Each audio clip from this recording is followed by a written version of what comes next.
Hey, good morning and happy Monday to you all. Pastor Kyle here from Rainier Valley Church. If you weren't able to join us this Sunday, wanted to do a quick recap, and that is that we began our Onward sermon series. This is a vision series for the next 3 weeks. We're going to look at community, how to live like a family in 2023, formation, how to become more like Jesus in 2023, and mission, how to impact our city for the glory of God and the good of others in 2023. That's where we're going over the next couple of weeks. And I wanted to jump on here in case you weren't able to join us to talk about the importance of community.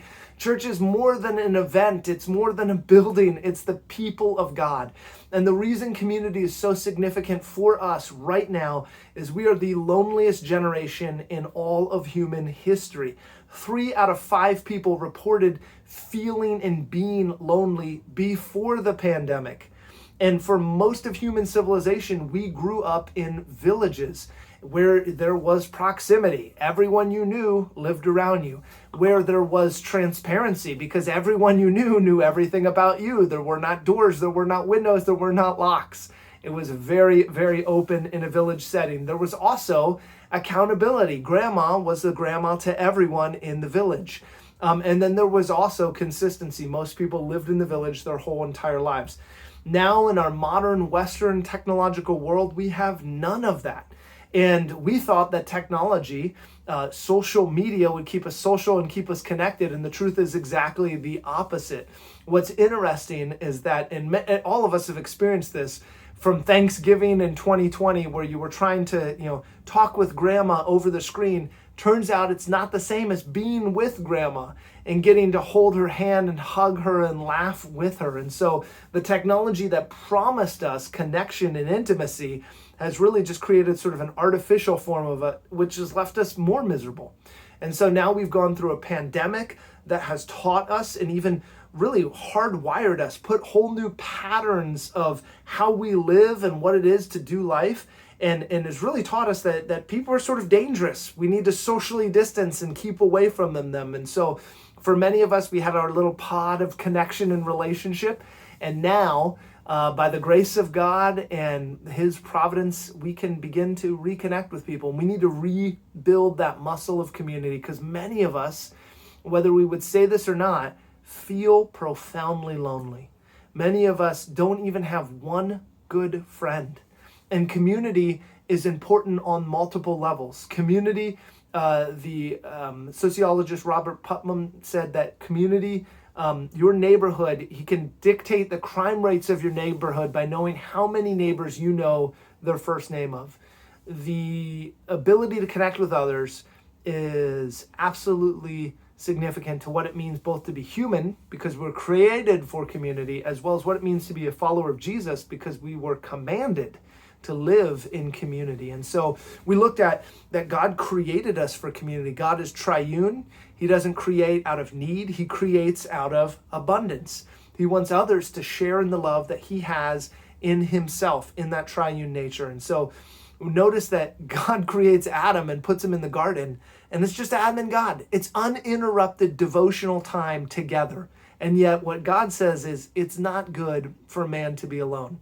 That God intended in our creation for us to live together in communities, in families, and in villages, and in cities where we would be known and loved and cared for. And one great quote is that we come into the world looking for someone looking for us. And so even in birth, I remember when my girls were born, they instinctively wrapped their hand around my finger. They're yearning for that kind of love and intimacy. You were created for community. You're also commanded to it. We looked at the early church in Acts 2, verses 42 through 47, famous passage about how the early disciples were devoted to the apostles' teaching, to fellowship, to the breaking of bread, into the prayers. And we talked about what does it mean for us, Rainier Valley Church, to be devoted to the scriptures, God's holy, inspired, inerrant word as the foundation for our lives, and then to fellowship.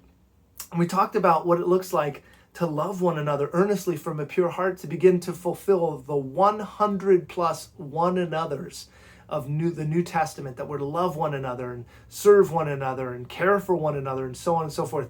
And that takes a reordering of our lives, a reprioritizing of relationship, a rebuilding of those muscles of community, of hospitality, of transparency, of being vulnerable again. And we recognize that that's not always easy, that many of us have been hurt deeply by relationships, and yet we're both created and commanded. And so through the pain, if relationship has brought us pain and broken us in many ways, it's relationship that can bring us healing and restore us. And so we are called to re-enter into relationship, and we want to make that a focus in 2023. And so if you weren't able to catch the message, you can go ahead and grab it online. But the big takeaway is we want to live like a family together in 2023. And personally, we challenged each person to take some time and examine who's in proximity to you, whether it's in your church, whether it's in your neighborhood, whether it's in your workplace, whether it's in your school. What are the relationships God has already put in front of you, and what does it look like to invest in them?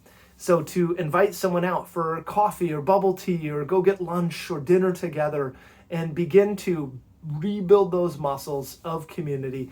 Jesus left us with this promise. He said, that means the watching world, will know that we, Christians, are Jesus's followers by the way that we love one another. Anyone can love anyone with a shared interest, right? You can go to a classic car show and people are talking about their cars, but what makes Christianity altogether unique is that we love one another despite our differences, whether they be cultural, ethnic, social, socioeconomic. There's something about Christian love that is a beacon, a bright light in the darkness that shows the world God's glory, and that validates, authenticates that we are followers of Jesus by the way we love one another. So it's a call to love. We love God. Great. Yes and amen. Now, can we love one another? As 1 John says, you cannot love God and hate your brother. So what does it look like for us to cultivate deep, meaningful community with those that God has put us into proximity? That's the call. That's the recap. If you'd like to hear more, you can check out the message. God bless you, and we'll see you next Sunday as we continue looking at formation, what it means to be to practice spiritual formation, where we begin to look increasingly more like Jesus in the way we speak and act, because we want to be with him, we want to be like him, and we want to do what he did. So God bless you. We'll see you on Sunday.